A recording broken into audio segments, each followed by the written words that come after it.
Welcome to the Collegewise Virtual College Fair. Thank you for joining us today. Just a few housekeeping announcements before we get started. You can use the Q&A button on your screen to type your questions to our presenters at any time. Your cameras and microphones are off, so the panelists cannot see or hear you. So you can just sit back, relax, and listen to the great information coming your way for the next 45 minutes. This is just one of many different sessions happening today. Be sure to sign up for additional ones at strivescan.com/collegewise, including the 6x6 virtual college fairs that are happening immediately following this presentation today. And this presentation being recorded, it'll be available within about a week. Again, the same website, strivescan.com/collegewise. Well, I've gotten all the housekeeping stuff out of the way, so I will step out of the way and turn it over to our presenters from Collegewise. Again, thank you for joining us today. Hi, everyone. Welcome. I'm going to share my screen now so you can see our presentation. And Sydney, you can let me know if that looks good. Looks great. Awesome. Do you want to take it away?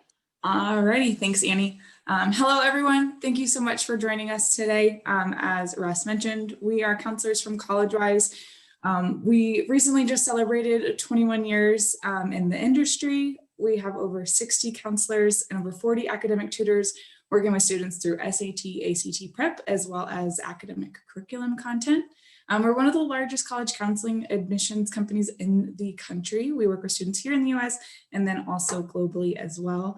Collegewise has the approach of supporting students through this process and really encouraging students to find the enjoyable piece of the college research process, and we really try and make this process as stress-free as possible, and then really encouraging our families and supporting our families as they make smart and informed decisions. So next, a little bit about Annie and I specifically.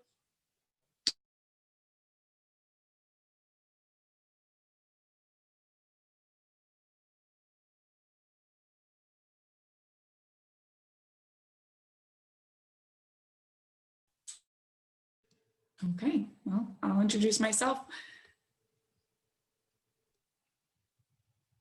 Annie. Sorry. I think, was I stuck? You were frozen. Okay, let's get this show back on the road. So I'm Annie Behari. I am a college counselor here, obviously at Collegewise.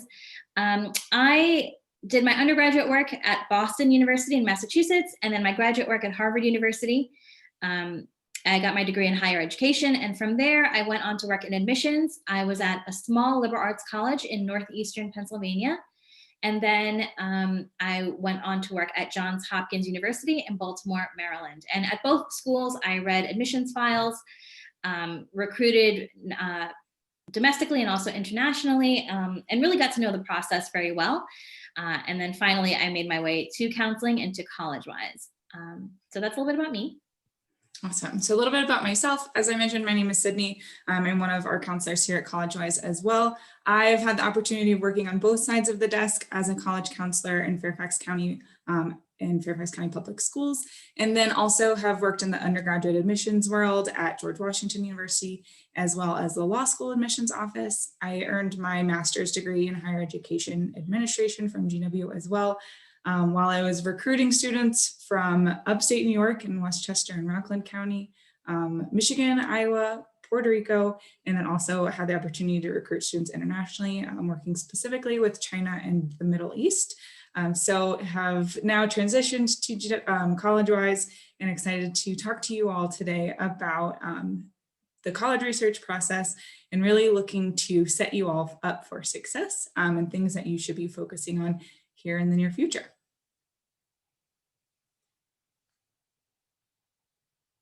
So again, really working here to lay the groundwork and the foundation for the overview of the admissions process. So talking a little bit about college research, what does college research look like? What does good college research look like? And this is really the opportunity for you all to put in the work so you have successful outcomes. In January, when you're done submitting applications and you receive your admissions decisions, all of those successful outcomes are going to be rendered by the pre-work that you're doing now. So looking at what does a balanced college list look like? What does a balanced list look like for you specifically, right? So Annie will talk a little bit about reach target safeties later on, but really we want to give you some toe in the water information so you can have a solid structure in place as you move through the college application process. So we'll spend some time talking about that here today and give you a quick dive into some good college research. So on the next slide, we'll talk a little bit about doing college research. And really this slide should say doing good college research and doing effective college research. So I encourage all of my students to find their top 3 priorities. And those priorities are going to be different for everyone, right? So for some students, they're going to say, I want to be as far away from home as possible. If that means from the East Coast, going to school in Hawaii, how far away can I get from home? But for some students, they're looking for a specific major. I'm working with a student right now who's interested in social work. She wants to be able to major in social work at the undergraduate level. So that is one of her top priorities. For some students, they come to us and say, I want that big state school. I want to be able to cheer on my football team on the weekends. So that is a priority for them, right? So those are going to look different for everyone. But I really encourage my students to identify those top 3 really must-have things in their college to really guide their college research. And then the slide that you'll see on the screen is 2 examples of college websites. So that's really the place where we encourage our students to start their college research. These are wellesley.edu, northwestern.edu, really. So looking specifically at the school itself. And like I said, this is the best place to start. On the college website, you can get a great idea of what courses are offered, a simple Google search of Northwestern biology course curriculum. So I encourage all of my students to spend some time there, seeing if there's any classes that excite you. What types of classes would you be taking freshman year as opposed to senior year? Are there faculty members that are doing research within your specific academic field? So if you're looking to go into biology, what kind of opportunities are available to you at your institution within the biology department specifically? So you can find that information directly on the school's website. Also, right now, one of the benefits to the new virtual world that we're living in is the access to virtual tours and virtual information sessions. I am encouraging every single one of my students to sign up for as many information sessions as they can, similar to the college fair going on here with StriveScan later on today, really taking advantage of having access to hundreds of schools at your fingertips through the computer. Also, some of those schools offer major specific information sessions. So you get a chance to meet with faculty members, students who are currently in the major, to hear what their experience has been like. That information can typically be found on the school's admission websites. So looking directly there for that information. And then, of course, like I mentioned, those research opportunities, if that's one of your top priorities, spending some time on the school's website, looking at, are there research opportunities or grants available to undergraduate students? What partnerships do they have with the local community to really provide those unique opportunities for students within their 4 years before they either continue on to a career field or continue on to a graduate program? So a little bit about doing some good college research on the school's website specifically. And then, of course, we all know about the hundreds of websites that offer just general college information, right? So to appear is Unigo and Niche. We really encourage students to use these websites as a supplement to the information provided from the schools directly themselves. The information on these websites is kind of subjective.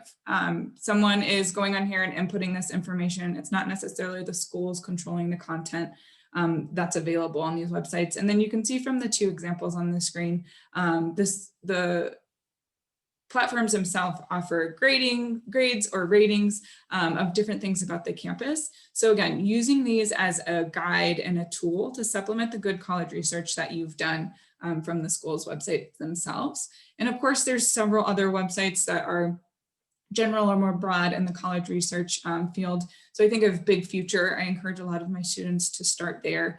And then also I really like UVisit.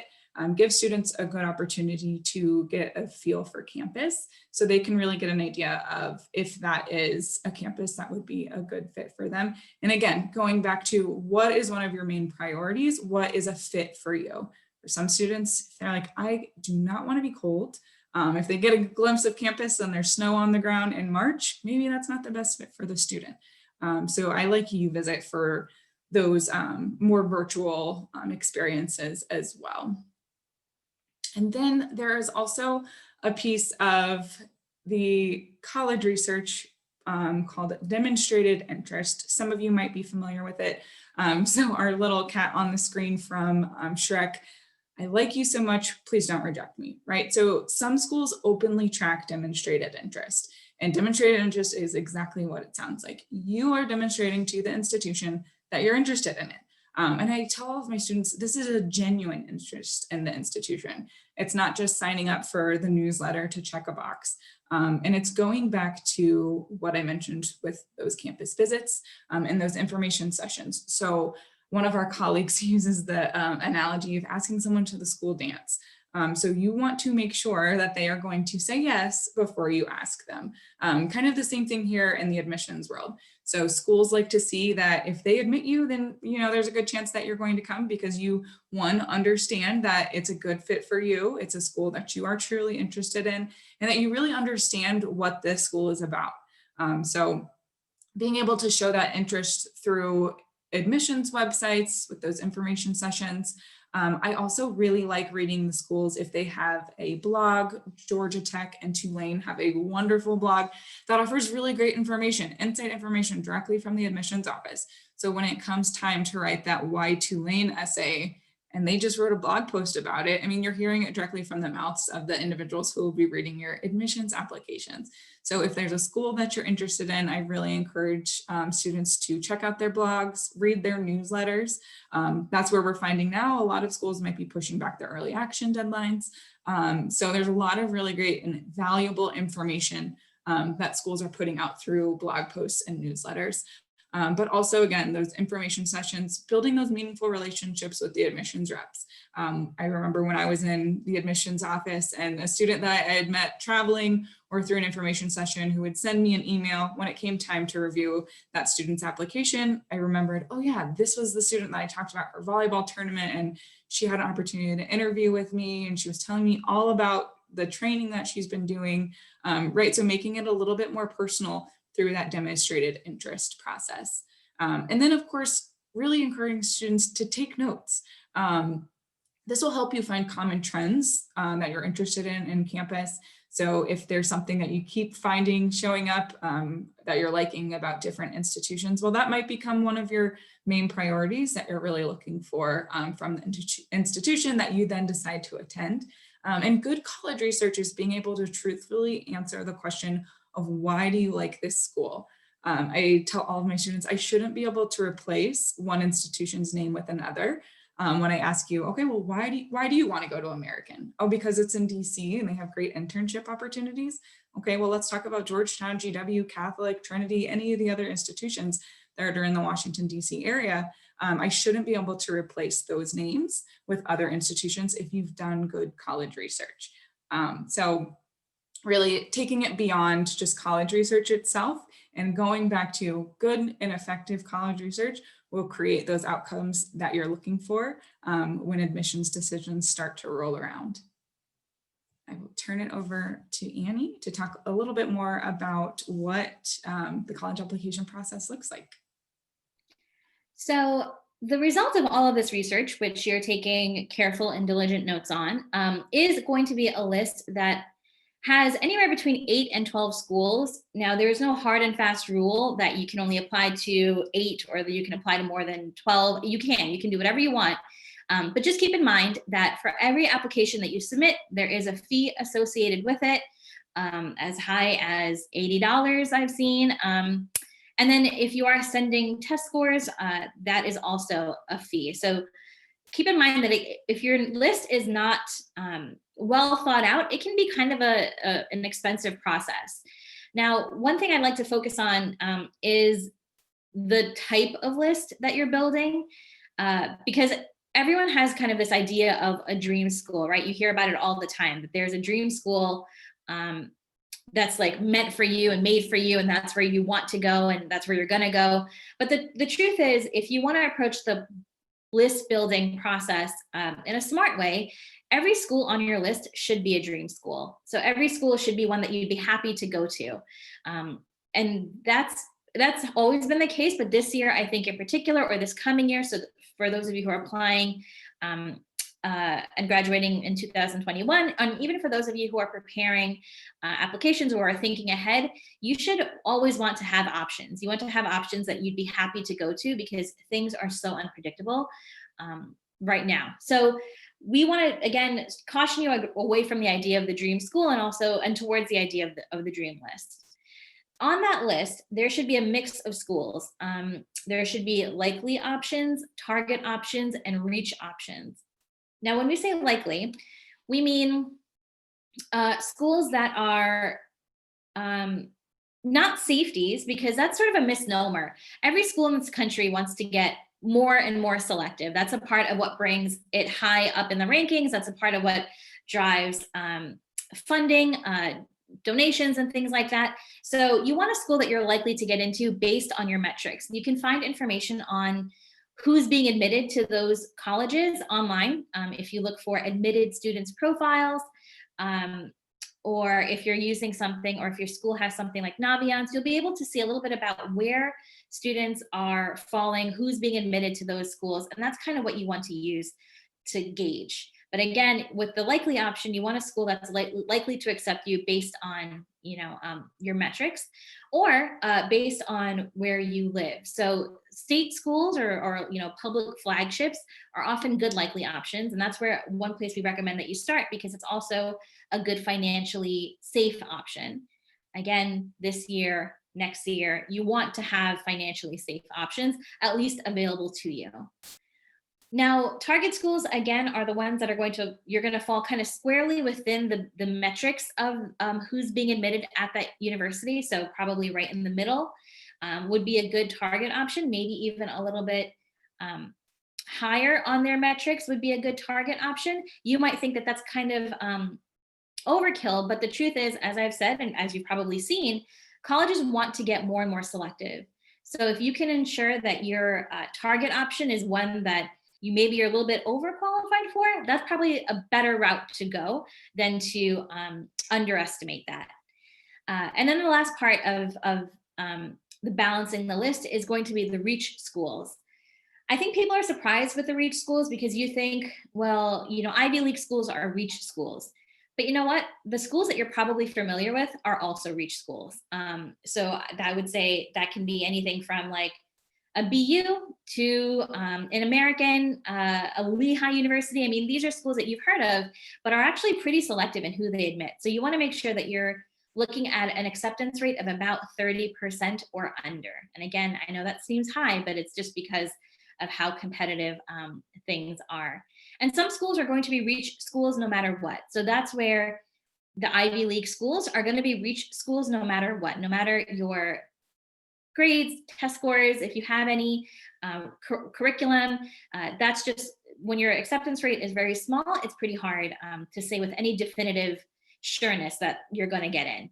And so we recommend that you balance your list between those safety, target, and reach options. Keep in mind too that there are reach schools or reach programs. For example, Indiana University, which as a profile might not be a super competitive school to get into based on who they admit, but they have a really desirable program, the Kelley School of Business. So if you're a business major, it's probably a school that's going to be on your list. And that's a very, very selective program. There are minimum test scores that you have to have. There's a particular kind of profile. So that's an example of a school that has a really selective program, but the school itself isn't selective. You'll find programs like that, BSMD programs for those of you who maybe want to become doctors, even though Penn State has a very, very selective one, but Penn State itself probably it doesn't strike you as a reach school, but that program would be. So that's another thing to consider when you're building your list is what kind of major are you going to study, and what kind of pathways will you have when you're looking at the colleges on your list and making sure that you're balancing that appropriately. It's going to be a little bit difficult, I think, to balance a college list, or it is difficult because there are often things happening behind the scenes that we have no idea about. So maybe, for example, Hamilton College in New York wants a particular type of student. So they're on the lookout for those types of students. We can't know that, obviously, as counselors, as parents, as students, you can't know that going in. So just keep that in mind, that no one can really anticipate what the college's goals are and what their institutional priorities are. Just know that they're at work kind of behind the scenes.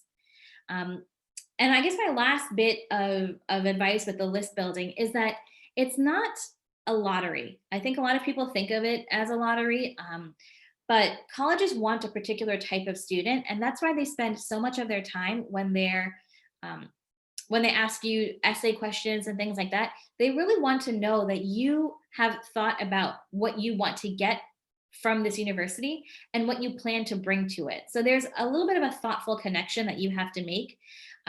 So even though you might feel like you fit the metrics of, Lehigh University in Pennsylvania, if you're not connecting with a college, either through demonstrated interest or through your essays, if you're not speaking to what they're looking for, they might not admit you. So it's a little bit more of that matchmaking process than people think. And that's why we spend so much time as counselors talking about the holistic admissions process. That's why our process, or the admissions process in the US, is so desirable, because their colleges are looking beyond the numbers, right? They're looking for the qualitative part of the student.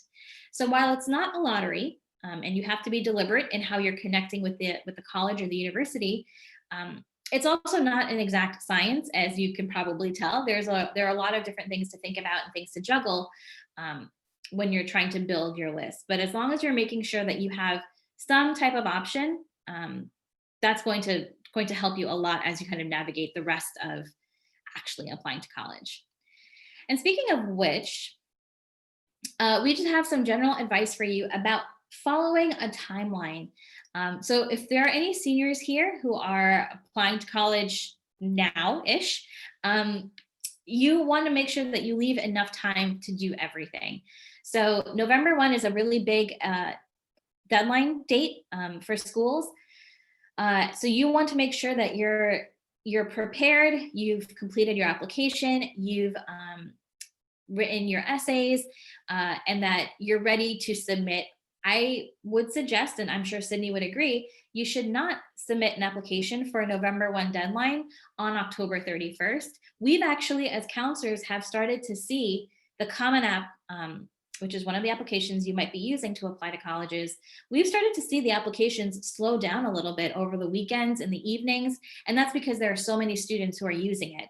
Without fail, Common App goes down on either like October 14th before a big October 15th deadline, or certainly before like a November 1 deadline. It does go down. So you want to make sure that you're leaving enough time to get everything done. If you are a junior and you're just thinking and planning for what you're going to do next year, here's how we generally counsel our students. Applications are due November 1, maybe for an early decision or early action school, or they're due January 1, for example, for a regular decision school. Some dates might vary, but those are the big ones. We recommend that you submit applications 2 weeks before. So let's say for a November 1 deadline, October 15th, you should have written your essays, depending on how long it takes you to write and revise and get to a good place with your essays, maybe 2 weeks before. So now we're looking at October 1st is when you should be starting to write your essays. And then you should have completed the application, let's say a week before then. So you can see, working backwards, you might find that to meet your deadline of November 1, you should be starting everything maybe in August or September or something like that. But don't forget that you're applying to more than one college, and each college will have their set of essays. Some schools have harder essays than others, frankly, that require a little bit more thought, that are longer. So you might actually find that you should be starting over the summer, which is when a lot of colleges are releasing information about their new essays. It's when applications open up, generally, like in August. So you basically the information is available for you to start working on it. And that's kind of what you should do. You should give yourself as much time as possible, because once school starts, it becomes a lot harder to manage your schoolwork with applying to college. And that's what we recommend our students to do, is to start early as you can, and to get all your pieces together. Testing this year is very strange. But if you are applying next year, for example, to college, then you should try to get your testing done early, so that way you don't have to worry about making deadlines. Some schools will accept later exam sittings than others. So whatever your list ends up being, it's probably most helpful to create a chart with the requirements, with deadlines, and then work backwards from there to make sure that you're not missing anything, because that's a big stress when it comes to applying to college. Is once you submit everything, it goes off into the ether and you have no idea what's being done with it. The truth is, obviously, there are really dedicated people who are working on the other side of this process to make sure your applications are complete. Obviously, there are people who are reading your applications, but you want to make sure you leave enough time to get them everything they need by the deadline, whatever that deadline ends up being. I mentioned the Common App, which is an application. Well, it's two things. It's both an organization that has a lot of really great information and resources available, but it's also an application. And so you'll see here when you log into the Common App, and by the way, you can create a Common App account right now, whatever year you are. We generally recommend that juniors create a Common App account, log in, poke around. You can actually fill things out because the Common App does what's called a rollover every year. So every August, they roll over everything, so that if you're a junior and you filled out, let's say, the first 2 sections of the Common App, it'll roll over and it'll be available for you as a senior now. So it's a nice way to get ahead a little bit, and also to get familiar with the application and also the mechanics of it. And that's, again, for juniors. For sophomores, you're welcome to do that. But Common App has a lot of really great tutorials, links to things. Colleges have their own profile pages on the Common App site. So you get to see, or you get to read a little bit more about schools and prepare for actually applying. Common App is probably the most common application, hence the name, that you'll be using. Chances are, if you're applying almost anywhere, you'll be using the Common App. But there are other ones. And so here I was talking about looking up colleges. So you can see under college search, you can find, schools, and you can add them to your Common App, and you can get to see what their questions are, how they format their applications, what their essay questions are. We would not recommend writing those essay questions right now unless you're a senior, because every year colleges can and do change their essay questions. So while you shouldn't be doing any kind of essay writing, it helps to see the kind of information that you'll be asked, and also maybe use that to help you in your research process. So like I said, Common App is not the only one you'll be working with. Coalition application is also a platform that's being used by a lot of schools. Schools that use it include the University of Washington and Washington State, the University of Maryland and Maryland. They use the Coalition app exclusively. So if you're going to have a school like University of Illinois at Urbana-Champaign, they use Coalition exclusively. So when you're building your list, you also want to keep track of what kind of application do they use, and you want to try to be as strategic as possible, right? You don't want to have to fill out extra applications if you don't have to.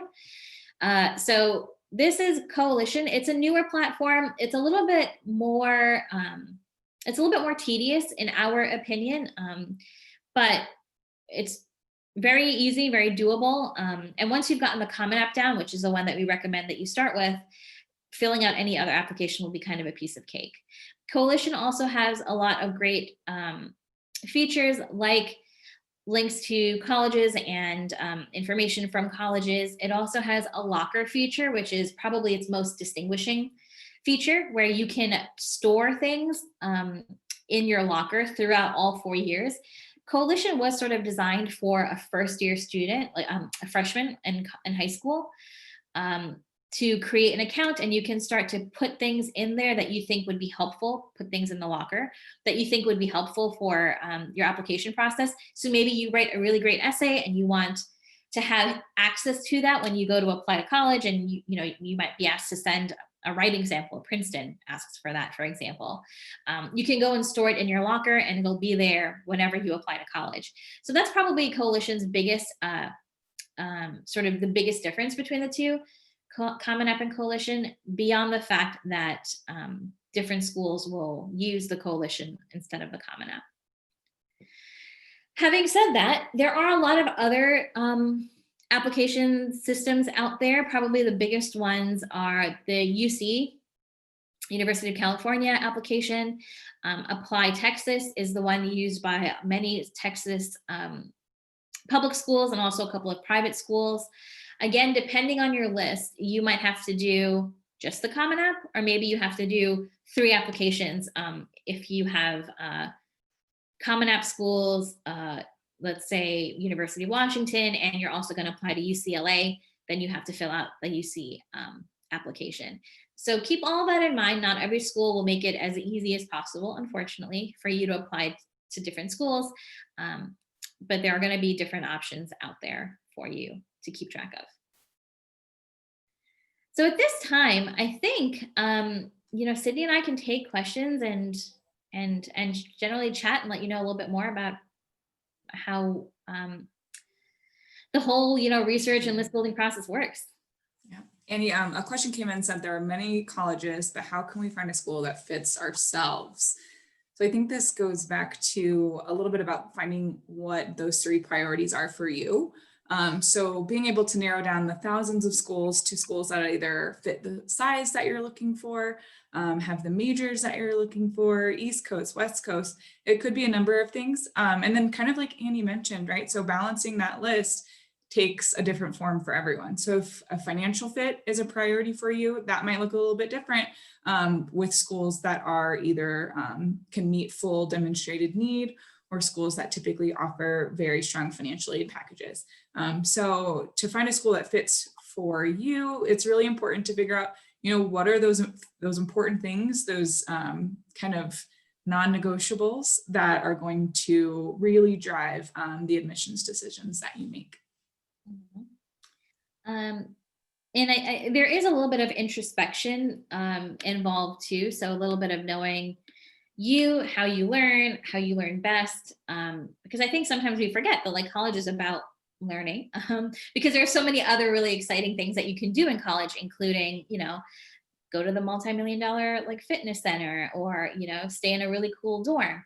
But when I think back to my own process, I went to a BU. I loved it, but it was a really big school. And actually, thinking back now on who I was as a student, I probably would have thrived in a smaller environment, right? I think one way to start is look at everything.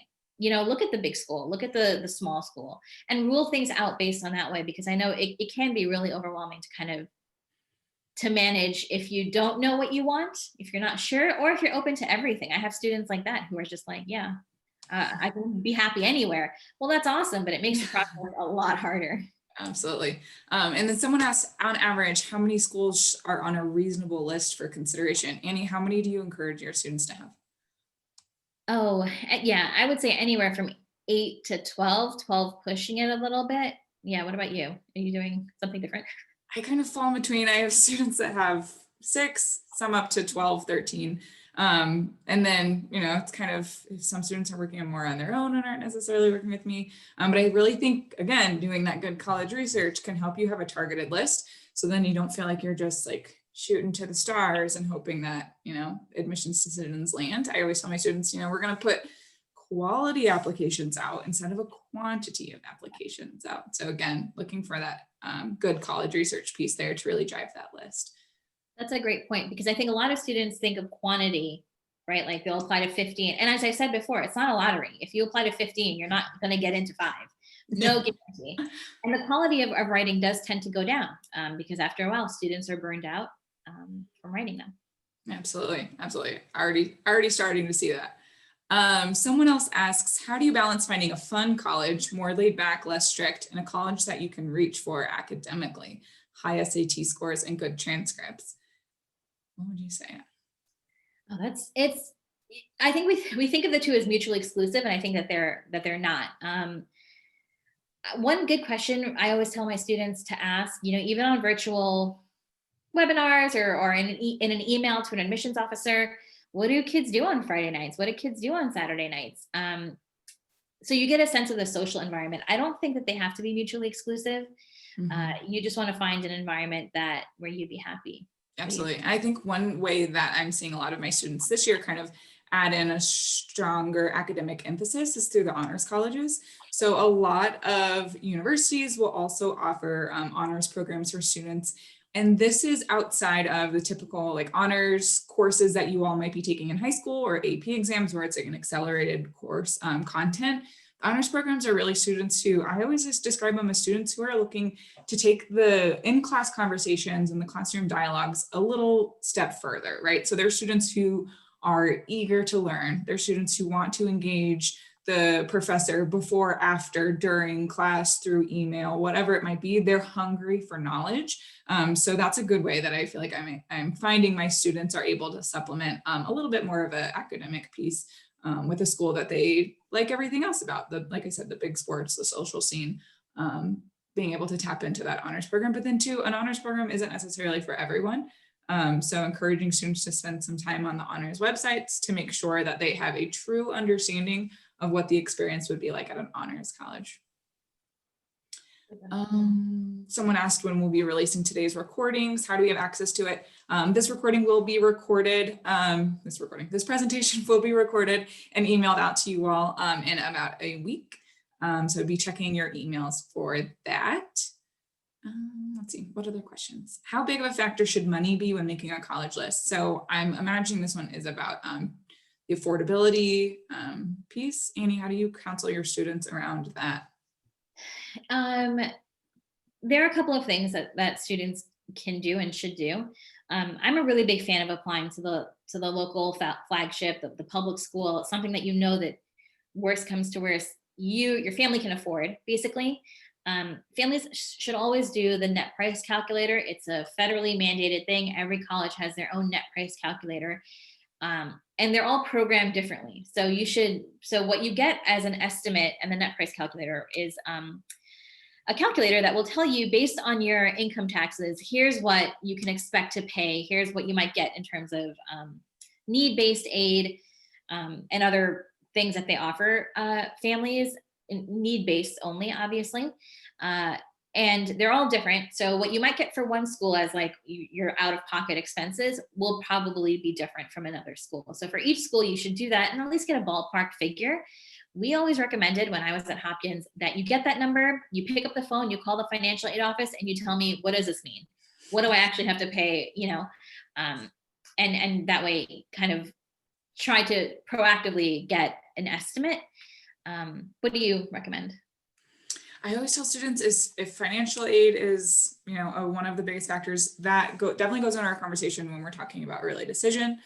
So really encouraging students to have as much information about what their financial situation might look like before making the decision to go early decision. For those of you who might not be familiar, early decision is basically you saying to a school, if you admit me, I'm coming, all outside factors aside. So for my families who are financially conscious, I try to encourage them not to go the early decision route, just because we might not necessarily have all of the information available to make the best decision for the family. But then to looking at schools that meet full financial demonstrated need. So there's a list of schools that are working to kind of bridge that gap between what a student's demonstrated need is and a financial aid package. Excuse me. So using a couple resources to build a good fit list that has a financial aid piece in consideration. There's been quite a few questions about how we use Naviance. Us as independent counselors don't necessarily have access to Naviance. That is a school function. Some of our students will give us access to their Naviance accounts. So we do utilize it in some cases, but across the board, not all of our students use Naviance. So Naviance is a platform that some schools across the country will use to basically college prep. Students can request transcripts in their letters of recommendation.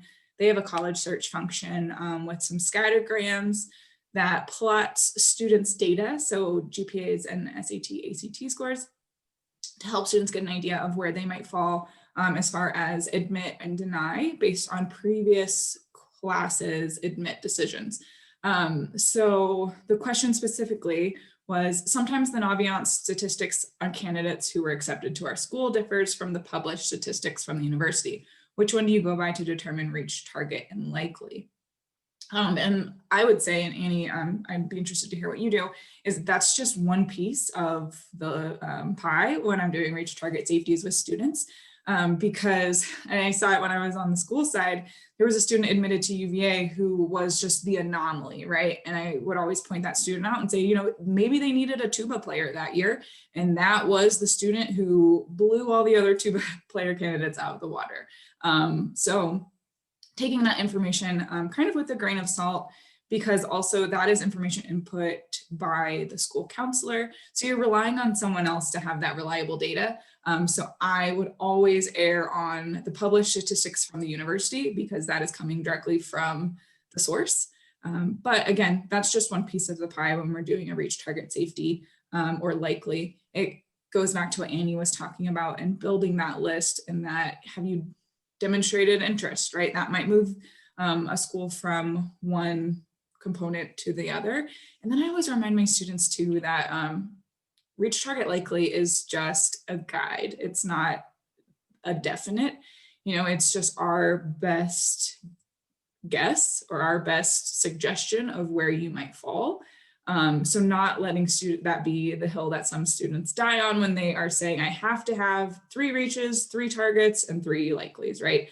So there is a lot that goes into kind of building a list that is balanced and really giving that designation of reach, target, likely. Yeah, it's not a static thing, unfortunately, and that's why you want to underestimate in some cases, overestimate in some cases, because things are changing. Every year things change, and I know we keep saying it, but this year in particular, like there's very few known quantities when it comes to the college process. So you want to be cautious. Yeah. Absolutely. We have 3 minutes left in the presentation. We'll cut us off right at the 45-minute mark. So I'm sorry if we weren't able to get to one of your questions. But there was one that we haven't touched on, Annie. What type of people or teachers should you ask for a strong letter of recommendation? What type of teachers? Yeah, they said, what type of people or teachers should we ask for to have a strong letter of recommendation? I think the idea, or people often think like you should ask the teacher where you have like the best grade, or you have, really what you're looking for is someone who can speak to who you are. If that's a teacher, and all schools require, or not all, most schools require a teacher letter of recommendation. It can be that class where you didn't do so well, but you got to know the teacher really well because of it. And that teacher can speak to your work ethic and the way that you were able to overcome challenges or deal with challenges. So I think the person who knows you best is the best route to go. And for any supplemental letters, so anything that's not a teacher or not a guidance counselor, it should be someone who gives a different look to you. So not someone who maybe has seen you in the academic environment again, but maybe someone who's seen you as in a leadership position, or someone who's seen you as a dedicated volunteer at church every week. So with those supplemental letters, I think someone different often brings a different light to your application. Right? Absolutely. Yep. I completely agree. And then one last question, if we could squeeze in here. We've heard that many colleges are moving towards test optional. Is this true for current seniors and juniors? And should students be focusing on test prep? There are several lists of schools that are moving test optional. It also indicates on that list if those schools are test optional for the foreseeable future, if it's only this year, if they're doing this year and next year. So the policy kind of is individual to the institution themselves. So really encouraging you to do a little bit of research on the school website. Fair Test is a great resource as well for students to find lists of test optional institutions. And that is true for current seniors and juniors. Most schools are test optional for current seniors applying to college this admission cycle right now. But again, encouraging you all to check out the school's website specifically to follow up on their exact test policy and what types of testing that they will accept. Some schools are taking AP scores, some are taking PSAT scores. So it really is a grab bag as far as the policies that we're seeing from each institution. So with that, thank you so much for joining us today. Again, my name is Sydney and joined by Annie from Collegewise. We had a wonderful time chatting with you all today and hope you all have a great rest of your week and enjoy the rest of the college fair with StriveScan. Thank you. And I want to reiterate thanking everyone for joining us for this session. And I want to thank both of our presenters from Collegewise once again for taking the time to share all that great information with us today. When you close this window, there'll be a link to a very quick 4-question survey. We'd appreciate any feedback you can provide. Also, this is just one of many sessions being hosted today, including some 6x6 college fairs where you have a session of 6 different university representatives presenting to you over 6-minute periods. You can sign up at the same place you signed up for this, strivescan.com/collegewise. And again, there are sessions going on over the next 3 hours, starting in about 15 minutes. And in about a week, it's been mentioned before, but you'll be able to find this session's recording as well as all of the other session recordings. Again, same website, strivescan.com/collegewise. Once again, thank you to our presenters from Collegewise for joining us, and thank you all for being a part of this session. Have a great rest of your Tuesday.